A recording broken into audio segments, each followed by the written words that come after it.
Okay, good afternoon and welcome everyone.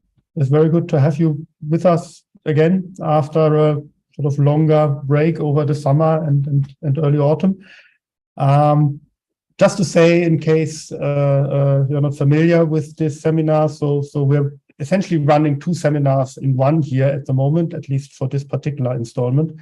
One is the GReTA seminar series, which, as I said, had a break over the summer. And which we're restarting today.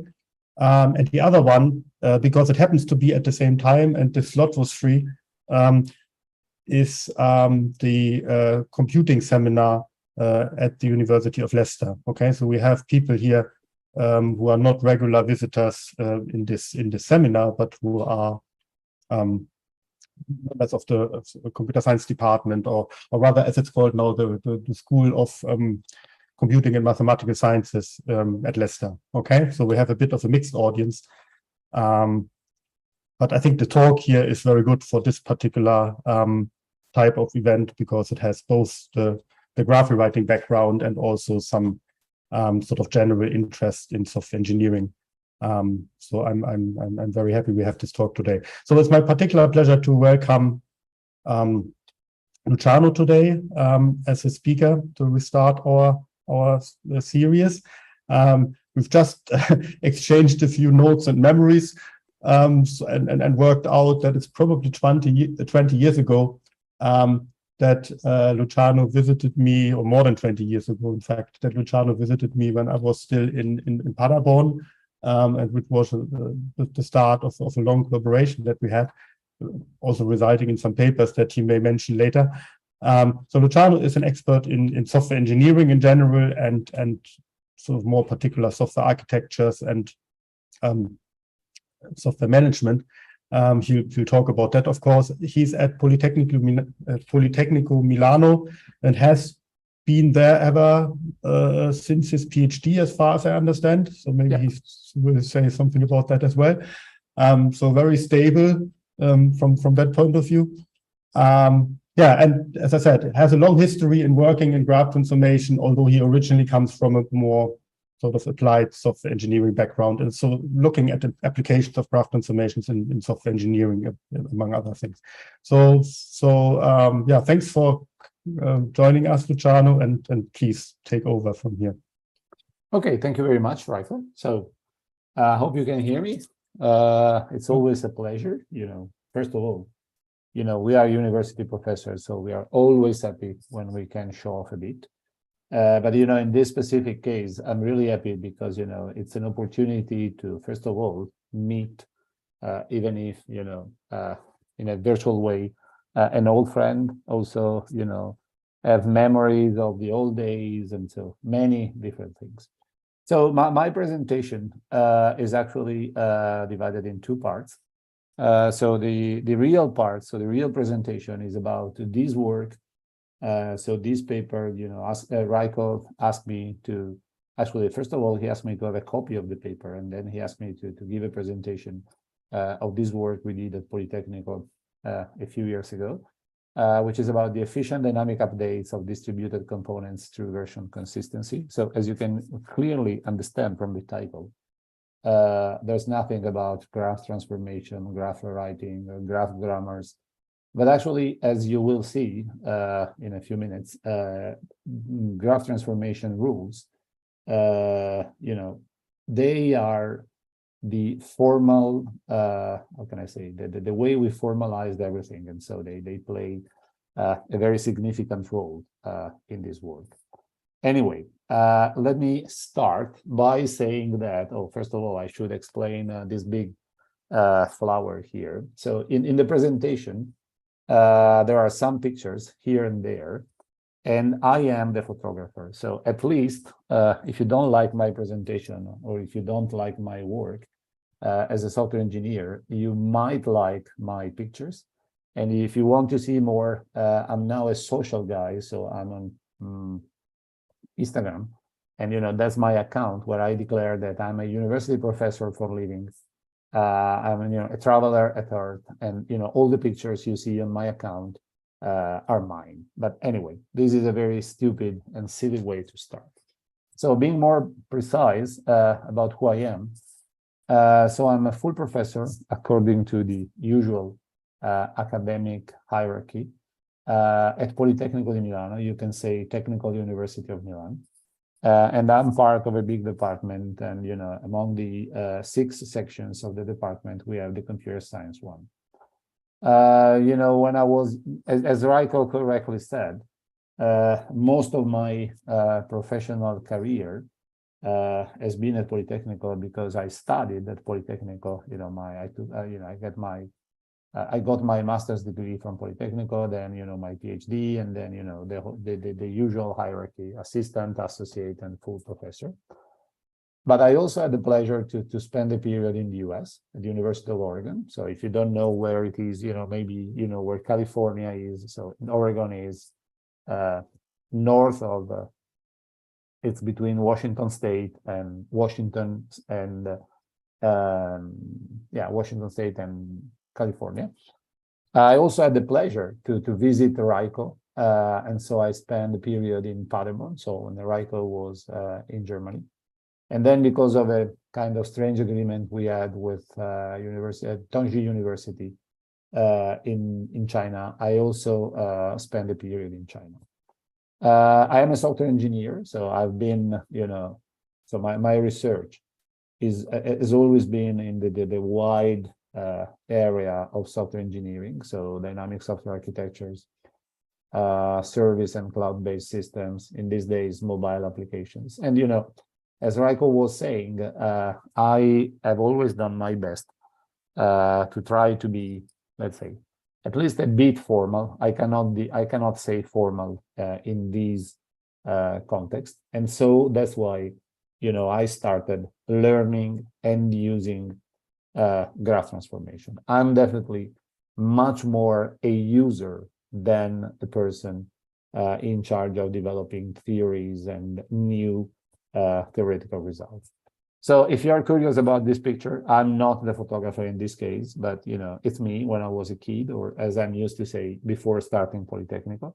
And here you can find my professional webpage where you can find everything. But anyway, just to give you a bit of context, or if you want, to recall some of the key steps. So why am I here? So why am I giving this talk today? Well, to be precise, and I do apologize for the use of my mother tongue language, so my beloved Italian, everything started with my PhD. And everything started, when I started working on my PhD dissertation. So my advisor, so Professor Mauro Pezzè, told me, "Oh, why don't you work on the, on formalizing graphical notations?" And I said, "Well, could be a good idea." And also he told me, "Oh, you should use graph grammars or graph transformation systems because, they could help us." Okay, so I started, learning them. As I was saying before, the official start, I attended the very first workshop. I think it was in Volterra, if my memories are not wrong. I knew some very smart people, and I really enjoyed the context. But, I have no problems to say that I understood almost nothing. But then, the community was very polite. And so, a few years later, they invited us to give an invited presentation at this workshop in Geneva, so in Switzerland, which was about graph transformation and visual modeling techniques. So the very beginning of this new century. And as you can see here, towards the end of the workshop, we gave, actually, in this case, my supervisor, so Professor Pezzè, gave these invited talk about, graph grammars and how they can help formal methods become more human. After that, I started, in a sense, I don't remember exactly when, but I started, collaborating with Raiko. And as you can see, probably the most, I don't want to say the most important result of this collaboration, but definitely it's the one which is cited most.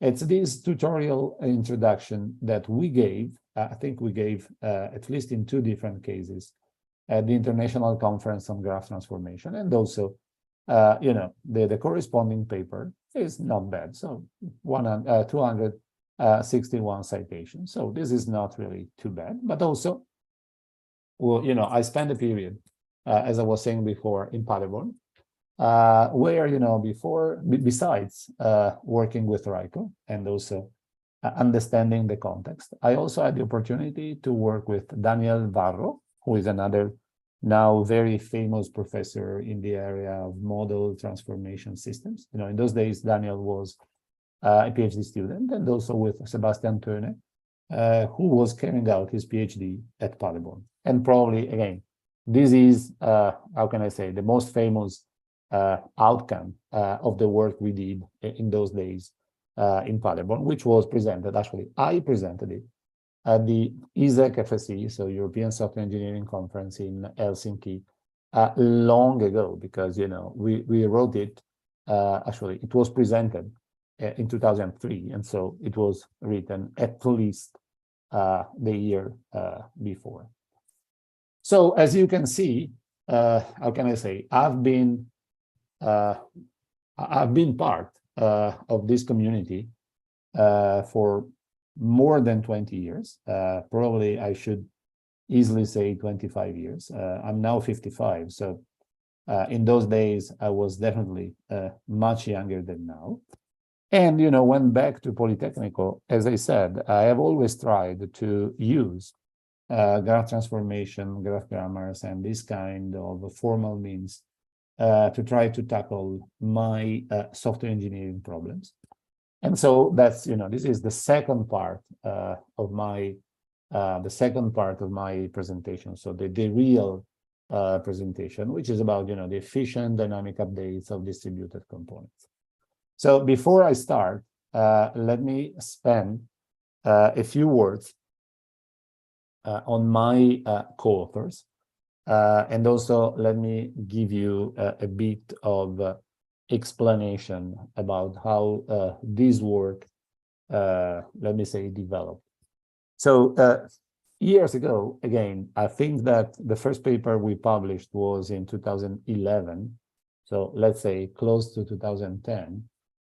We had the pleasure to host in our research group at Politecnico, so the software engineering group at Politecnico. Maybe some of you might know my former boss, Professor Carlo Ghezzi, who is now retired. And so we had the pleasure to host this postdoc from China, Xiaoxing Ma, who was a very smart PhD student in these days, or postdocs, I don't recall exactly. And for sure, he's now a very smart student back in Nanjing in China. So when we had, the first meetings, Xiaoxing said, oh, but we could work on the problem of carrying out, of the problem of updating component-based systems at runtime, so dynamically. So just to let you frame this work, let me point out that this work, happened well before we how can I say, we were exposed to cloud computing, containers, serverless computing, and all these nice buzzwords we are used to play with in these days. So as you can see, this work, so was published on TSE, so Transactions of Software Engineering. And as you can see, the authors, let me say that I'm the first one only because of the alphabetic order. So we have used it, and at least partially, we are still using it in our group. So you see my name, then you see Carlo, so Carlo Ghezzi, Professor Ghezzi. I think that he's much more famous than me, and there's no need I introduce him. Then Xiaoxing, who was, as I was saying, a postdoc in those days. And then Valerio Panzi Calamanna, who was a PhD student in our group in those days. And he's the person, by the way, who carried out all the work on Groove, graph transformation rules, and formal verification. So the TSE version, so this paper, the one on which my presentation is based, is actually the extended version of the work, because and in those days, it was published in 2017, and I think it was accepted probably a couple of years before. So Xiaoxing was back to Nanjing, so to China. Valerio, completed his PhD and decided to go to the Netherlands. And, we were at Politecnico. Now Carlo is retired and I'm still there. But anyway, before that, we also had the first version of the work. So unfortunately, 6 years before, which was accepted and presented at SIGSOFT ISEC FSE, so the European Software Engineering Conference. And so in those papers, we, let's say, drafted, in a sense, the first ideas. There was no graph transformation there, just, the main concepts, the main ideas, and the first assessment.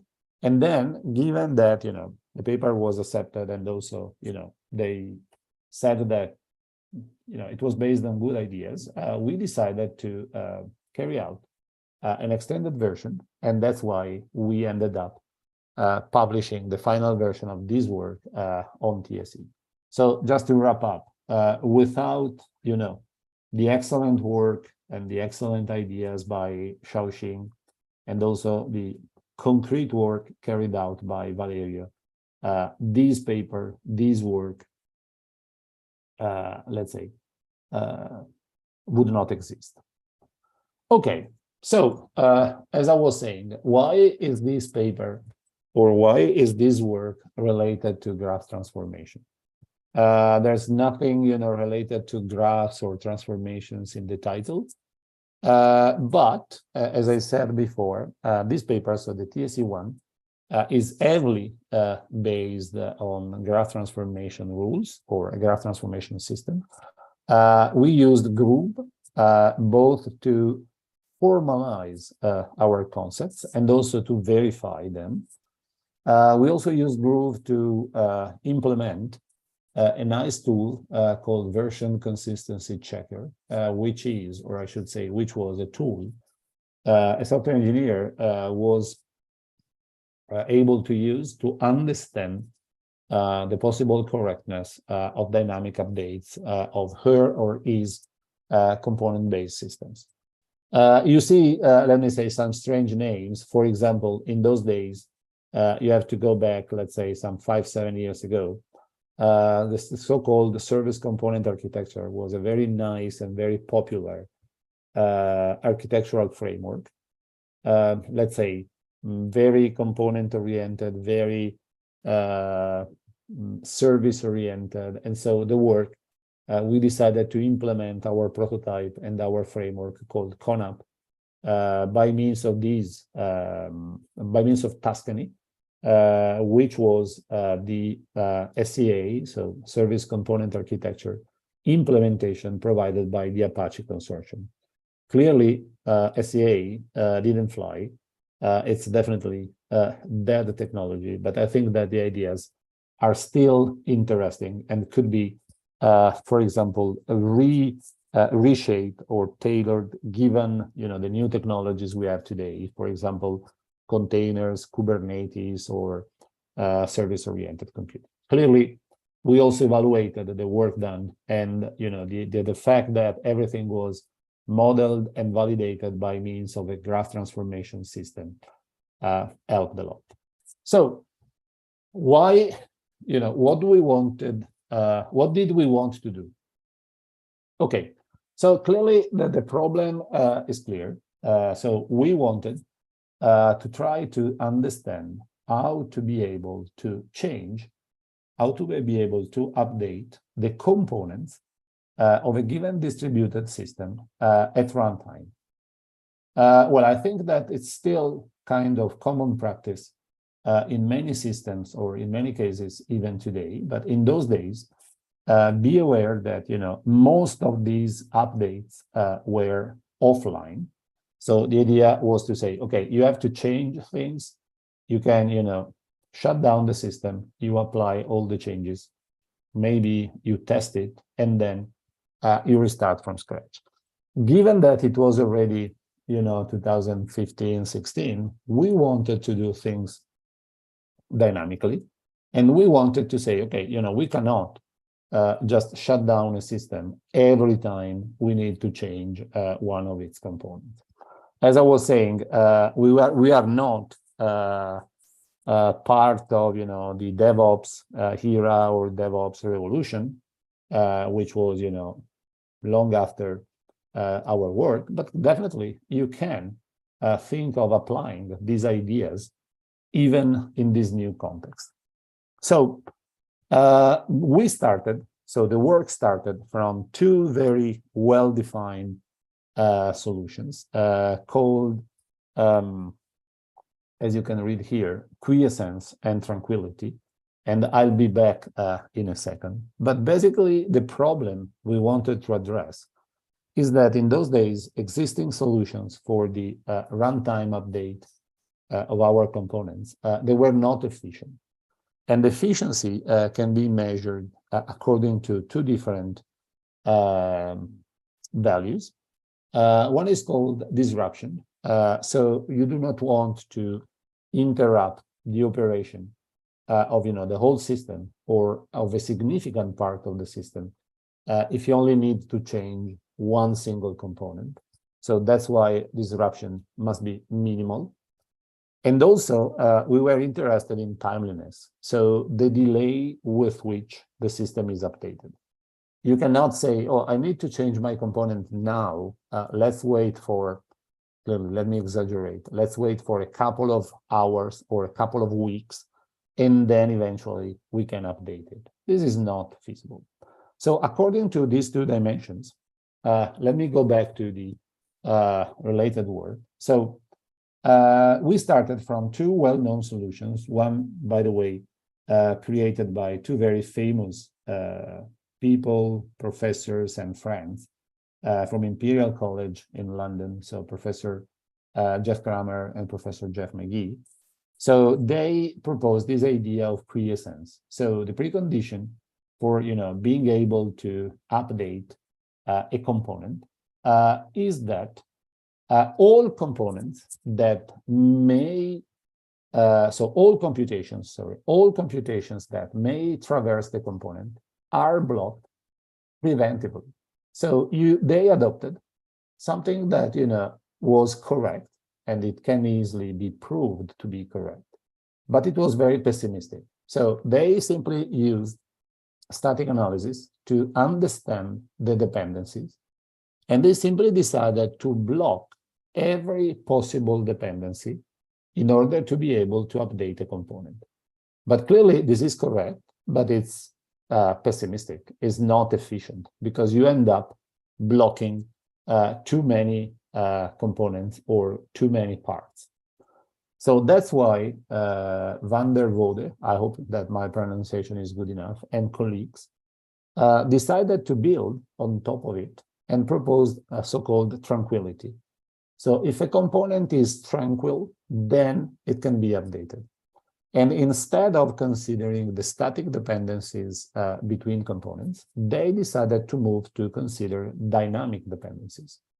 But they work, even if it's smart and interesting, as a problem, which I'm going to demonstrate, to exemplify in a couple of minutes. So they can ensure the consistency of a given transaction and of its direct subtransactions. This is let's say, as you will see, I hope you can wait for a few minutes, a too strong limitation. And so that's why basically tranquility was never, in a sense, used in reality. So now let me then try to summarize the key problems of these two solutions. And then if you read the paper, if you have some spare time and you want to read the paper, you can see that there are many other alternatives you can think of. As I was saying before, there's no need you block all the statically dependent elements, because the actual computation might use a subset of them, and this is related to quiescence. And also, they work on tranquility is much more flexible. So, for example, they say that there's no need to wait for the end of a transaction. So transaction, I mean a computation. If it will not require the component anymore, so you can update the component if it's not needed anymore. And it's also permitted to update a component, even if some ongoing transactions will require it in the future, but they have not interacted with it yet. So as I was saying, nothing, let me say, too bad with these assumptions, actually. In a way or another, they are also part of our work. But let me say that they are not, or the model they support is not generic enough. So, for example, they do not support so-called sub-sub transactions. So, in our view, a sub-sub transaction is a sub-transaction initiated by another sub-transaction, but independent of the root one, of the initial one. So our idea was, why don't we try to get the best out of the two solutions? And we try to remove as many limitations as possible. So as I was saying, this is why we created version consistency. And also, let me give you a simple example to demonstrate or to materialize, to exemplify the problems I have just introduced. If you consider a very simple system, this system, as you can easily see, comprises 4 components: a portal, an authentication service, this one called proc, which is the business logic of our system, and the database. And clearly, the edges are supposed to, the arrows here are supposed to say that portal is supposed to use authentication, and proc is supposed to use DB and auth, and the 2 components are used, but they don't use other components.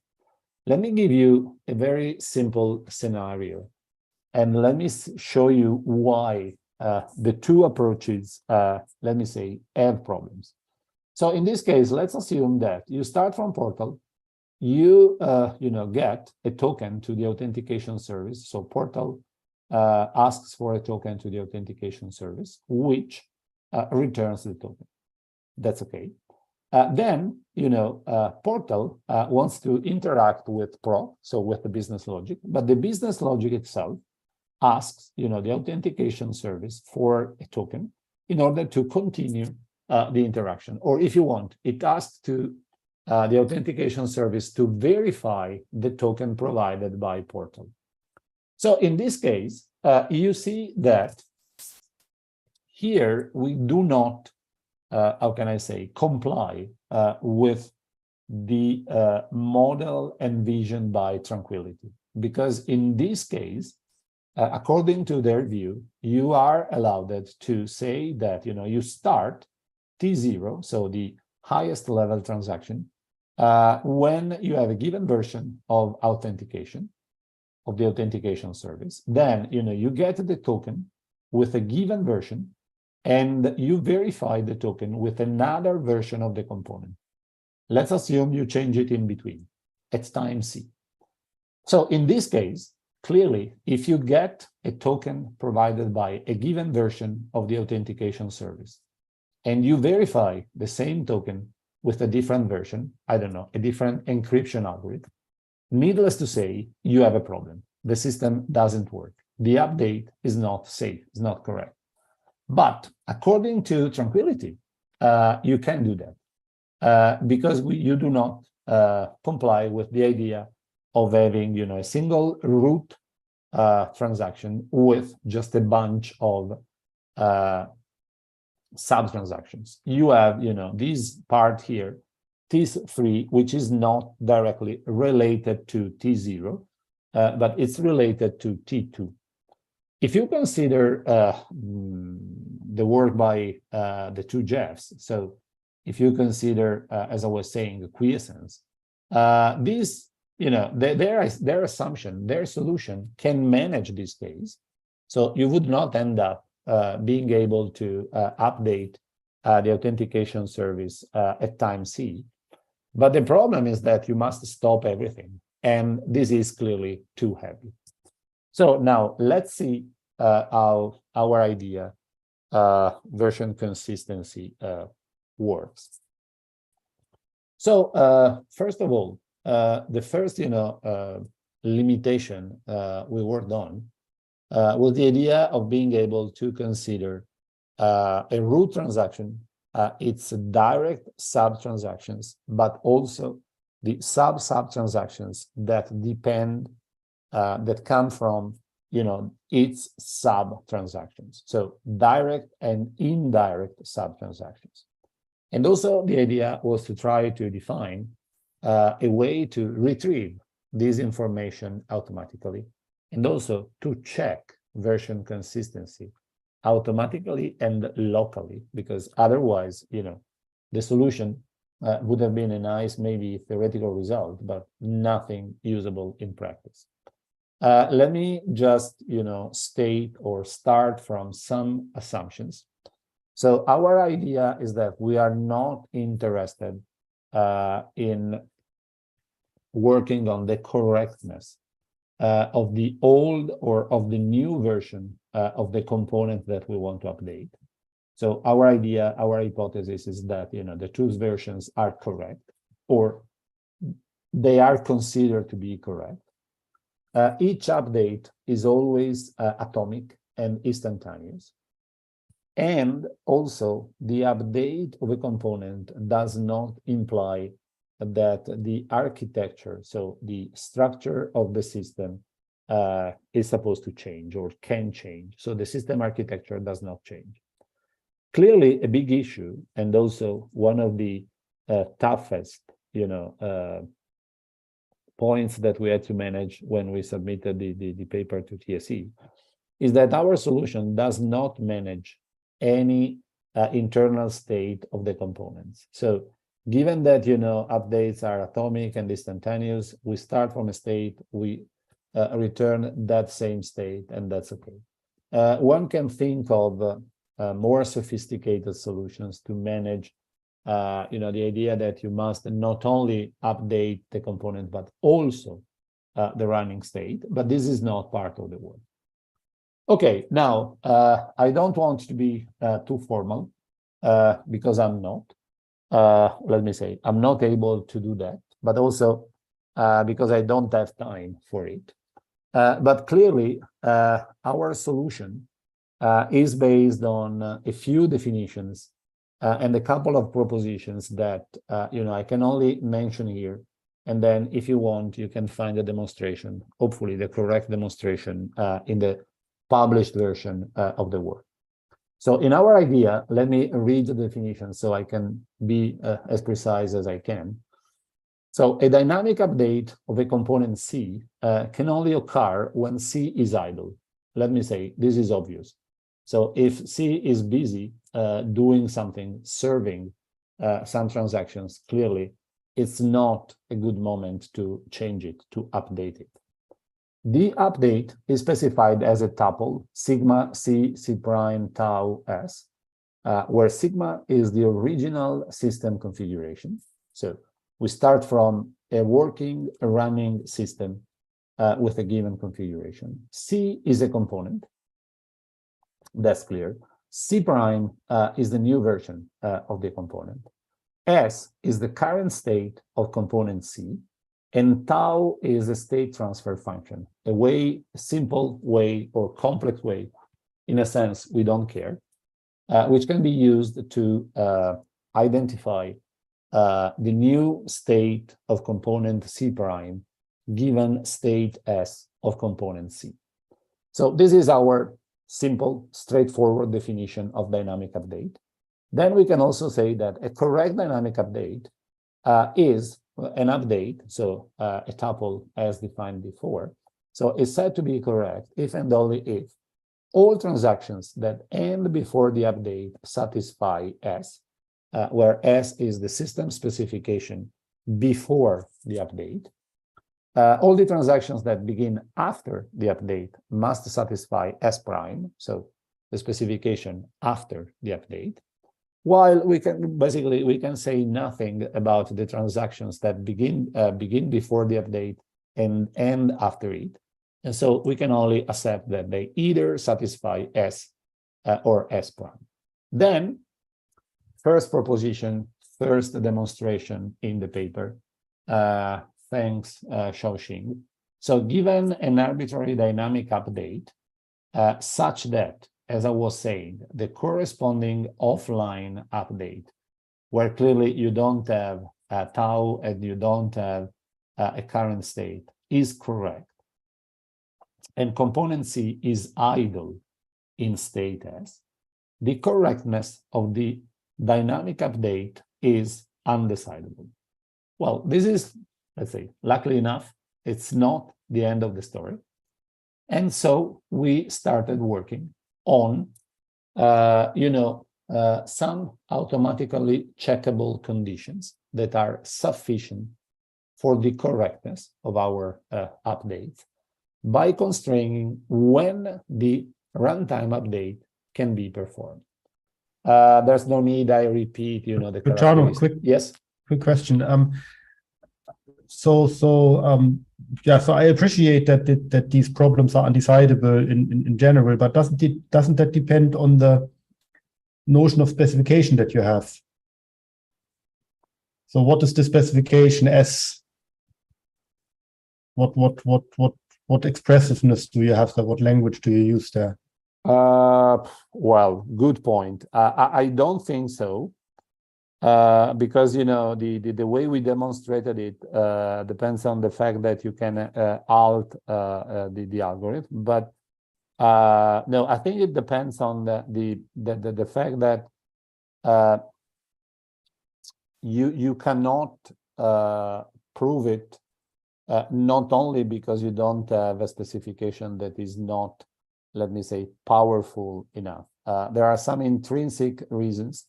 Now I'm sorry, my memories are not good enough, so I have to ask you to go back to the paper and read it, and then and I will also do that, and then we can discuss about it. But no, my memories say that. My instinct would be that, we know that the halting problem is undecidable as a kind of yes. paradigmatic example. So if the specification is kind of powerful enough to specify termination, if you can claim, if your specification language basically allows you to state that this will always terminate, then you're probably already there, isn't it? So I'm trying to understand if this is kind of a very general statement about, as I said, termination proofs or something like that, or whether there's something very specific to the Okay, let me answer you in a slightly different way. So you might be right. It was long ago, but anyway, the way we demonstrated that is to say that the correctness of version consistency would mean being able to demonstrate the alt condition. So that's why in being able to transform one problem into the other allowed us to say that then, our problem is not decidable. Okay. All right, cool, thanks.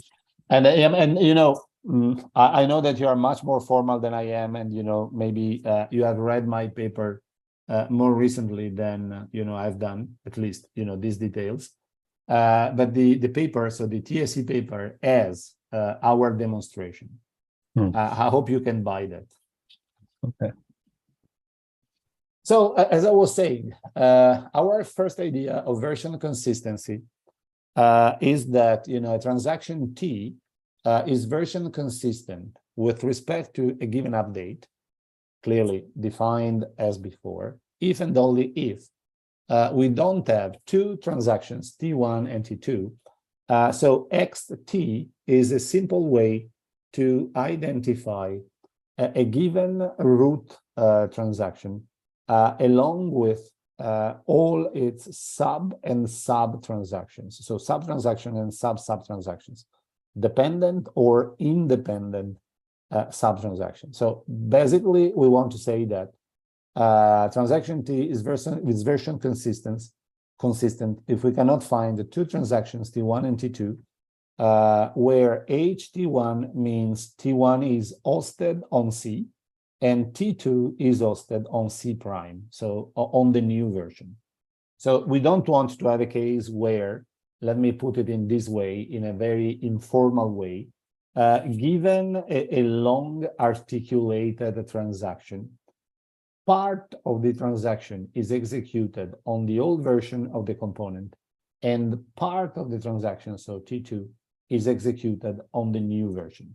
So if this is the case, then we don't have version consistency. If we can say that everything is, either on one or the other, then we have version consistency. And then we can say that a dynamic update is version consistent if C clearly is idle, but this is, let me say, obvious, and all the transactions in the system are version consistent.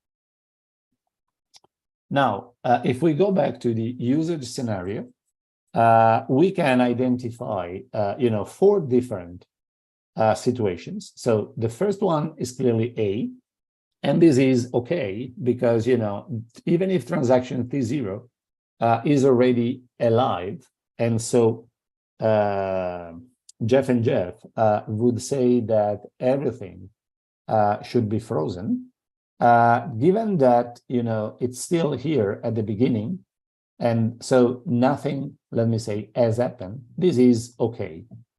The same applies to D, because, you have already executed both T1 and T3 related to component C, which in this case is the authentication service. Clearly, if you consider C, it's not the case, because, you would have, T1 executed on the first version of the component and T3 executed on the new version of the component. B is clearly not appropriate, is not good to update the component, because the authentication service is not idle. So if it's not idle, clearly you are missing the precondition. Okay, how can we check these? So clearly, besides saying that you must be version consistent, there must be a way to check it, and the check must be efficient. So we did it by adding, besides, the static dependencies, so the simple idea that a component can use another one, we decided to add additional edges, and we decided to label them with F to mean future and P to mean past. And so the idea is that clearly future and past edges can be managed statically, and then, the gain is very limited. So it's just, a way to add complexity to your system. Or if you can manage them dynamically, you can identify a given condition that can be checked locally to understand if, the update is correct or not. So besides having F and P edges, we also decided to label them with the name of the root transaction. Clearly, if you have independent transactions, they do not interfere. And let me say, you can do more or less whatever you want.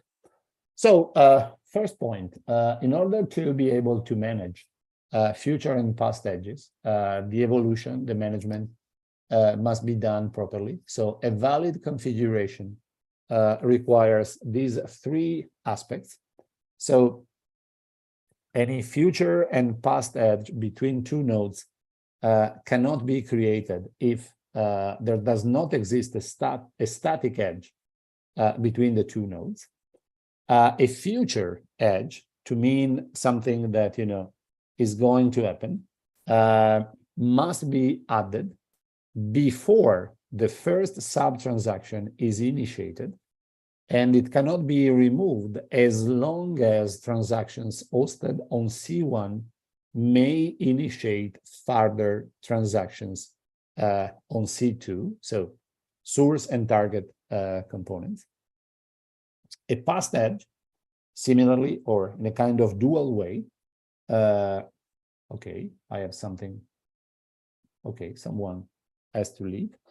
Okay, so the passed edge says that it must be added at the end of the first transaction, T prime part of the extended set, on C2, initiated by a transaction hosted on C1, so the source of the edge, and cannot be removed at least until the end of T. Okay, this is to say that if you manage your future and past edges, you can clearly, let me then give you a few examples. Since time flies, I think that I have no time to explain all the details, but if you want, these 4 different diagrams, they refer to time A, B, C, and D of the sequence diagram I have presented before. So in these cases, you can see, or actually you will see in a minute, that you have the capability of upgrading the authentication service at time A. You can do that at time D, but you cannot do that at time C and D. And the important part is that in order to understand it, there's no need you analyze the whole system, because, being a distributed system, you cannot assume that every time you want to change a component, you have to analyze the whole distributed system, and then eventually you can decide whether you can do it or you cannot do it. Instead, our solution is based on the idea of freeness. So given again a configuration sigma, a component C is said to be free of dependencies with respect to a given root transaction T, if and only if C is not hosting any transaction in the extended set that belong to T, and so is idle, and there does not exist a pair of T labeled, so that belong to T, future and past edges entering C. This is to say that if you have a future and a past, you are saying that you have already done something and you would like to continue in the future. If you are in this case, then you cannot change, you cannot update the component. If you are not in this case, then C is said to be free. And again, given a valid configuration sigma, a dynamic update of a component C is version consistent if it happens when C is free. So this property, and again, you have the demonstration in the paper, is enough to say that you can check it on the single component you want to update, clearly if F and P edges are managed properly. There's a very simple way to manage them. So you add all future and past edges at the beginning of a given transaction, and you remove them at the end. This is like saying that you want to mimic the work done by Jeff and Jeff. So there's nothing dynamic, everything is done statically. In our case, we created a distributed algorithm, and also we created different, let me say, solutions to see if, the pairs are there or are not there.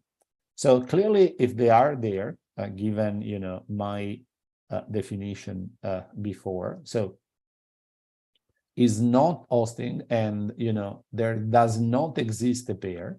So if you check it, you might wait forever. So there can be cases where you cannot update the component because you are not able to say that the component is free. So that's why, besides working in a distributed way, we also tried several different policies. The first one is just, to see how things evolve, and then in case you wait before you can safely update a component. The second case is that you create a second version of the same component, and so you duplicate it, and then you can say that you serve the old request by means of the old version, and you are ready to serve the new ones with the new version. And in this case, clearly, you can facilitate things, and you can also have a third version where you can block some transactions in order to be sure that, sooner or later, the component becomes free. Now, as I was saying, given it's already 9 to 4, everything was formalized using a graph transformation system. We used Groove, both for, specifying all the different steps, and also in order to verify our claims. And we also use Groove to implement, as I was saying before, a so-called version consistency checking tool, which is a tool that, in our view at least, system designers were able to use to exploit in order to specify, to model their system. So each component had to be modeled by means of state machines. And then, the system was able to check for version consistency. And if it's violated, the tool was able to provide a counterexample that shows when and how the violation occurs. Just to give you a very nice and too complex diagram about CONUP. So our solution is implemented. So we implemented a framework based on top of Tuscany. So the implementation of the SCA specification made by Apache. And as I said before, we divided each component in two parts: the business logic and what we called container, even if we were not aware of what containers are today. And that part, the lowest part of the diagram, where you can, the management of future and P edges is done automatically. Last but not least, we also evaluated our solution. We used, in those days, there was this application used to plan for trips, which was kind of travel agency, online travel agency. As you can see, it comprises many diverse components, and we developed it on 1, 2, 3, 4, 5, 6, 7 different nodes. And the evaluation, again, you have all the details in the paper, says that version consistency can always be better, so faster and with less disruption than, for example, quiescence and tranquility. So as I was saying before, we had 3 different options. So version consistency with blocking components, concurrent versions, or simply based on working. Yeah, I had to rush a bit because, the deadline is approaching. So let me say, from our point of view, we really enjoyed working on these ideas, not only, as usual, because, there are your ideas. And so you always think that, they are the best you can think of, and you enjoy working on them. But it was a nice group, many different expertise, some different personalities. So it was very nice. Even if, it was before the cloud era and before DevOps, I think, or we still think, it's an interesting approach, which could be, for example, adapted or embedded in modern DevOps solutions. And also, let me say, even if we use the SCA, which is definitely dead now, maybe it can be rethought or re-implemented on top of Kubernetes or some kind of similar technologies. Well, it's not, unfortunately, as I said, in more or less, Carlo retired, Xiaoxing, returned to China. Valerio decided to leave academia and also Italy, and he's now, I think that is now working at Booking, if I'm not wrong, in Amsterdam. So we stopped everything, but I think that there could be other, additional ideas or additional elements one can think of. So thank you very much. It's 4 to 4, so even if I'm Italian, I'm on time. And as I said, it's time for questions, if I can answer them. Excellent. Thank you very much. So, yeah, you're from the north of Italy, so that's probably closer to the Northern European approach there. Right. So, yeah, very good. So I have a couple of questions. Maybe I start and then see if anyone else wants to sort of chime in later. So I was reminded with some of the problem statements that you made of motivations from REST services for being stateless. So as you know, they say services should be stateless because in that case you can easily replace them. Let's say you have one, if you have a transaction, but you don't actually remember the control state of the transaction, or the server doesn't have to remember the control state of the transaction, then you can basically swap the server against another instance of that server halfway through the transaction, and no one will notice. So I know it's not exactly the same because in that case, it's about exchanging a server basically with another server that presumably has the same version. Yeah, but I wonder whether that idea of stateless servers has an impact here, whether that simplifies anything, or whether you already factored that into the discussion anyway. Let me give you two different answers.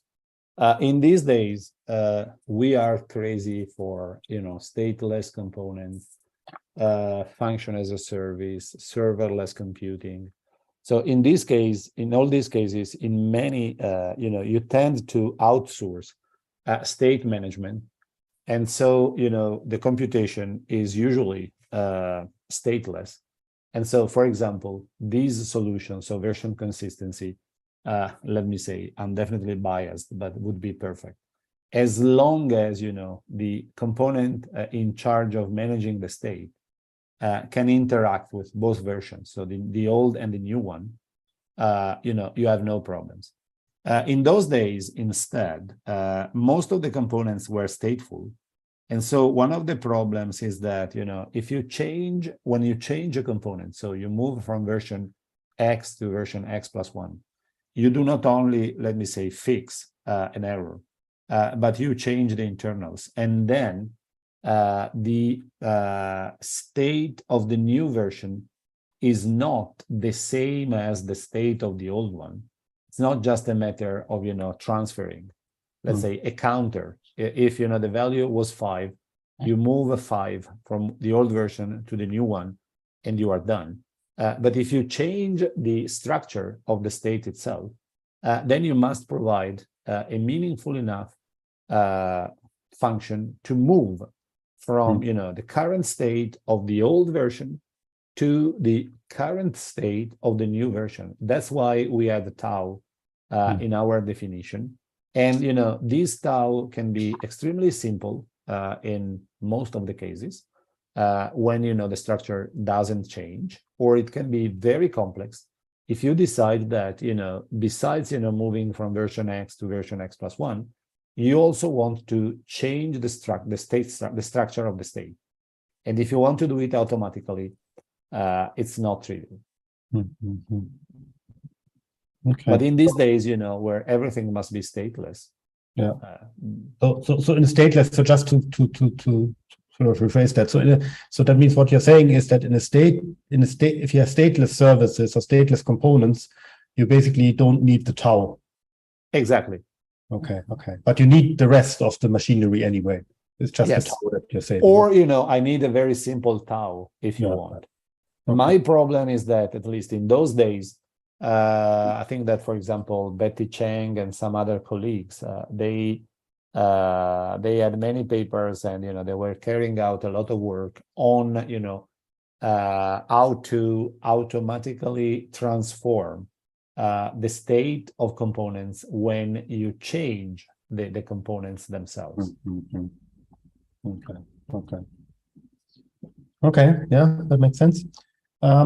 So I had another question. Let me see. So right.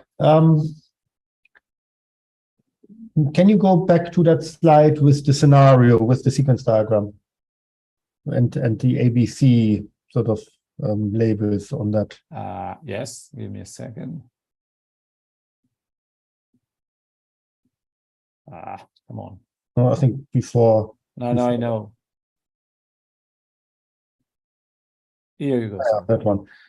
Yeah, exactly. So here I was wondering. So I understand that sort of changing or updating the authentication service here, or authentication component, obviously could break things. But what if the new version of that service is actually, I don't know whether that's upward compatible or downward compatible or anything, but if I mean, sort of formally, I would say if that's a conservative extension of the previous version. So you're not introducing, or you're not changing the existing behavior, let's say, maybe you're just introducing additional features to the service. No, but yeah. The original behavior is still present and is still implemented, or still works in the same way. Couldn't the update be correct in that case? Even if maybe in general not? Well, if you are referring to the what I would call the Liskov's substitution principle, probably yes, you're right. But let me say that in principle, you don't know if the new component is, let me say, compatible or not. So generally speaking, if you, for example, if you want to focus, and as in the example, on the authentication service, and the new version is that you only fix a bug, I agree with you. There's no problem. But in our case, we wanted to say that we change the encryption algorithm, and so if you produce a token with a given encryption algorithm, and you verify it with another one, probably the two sides of the coin don't match.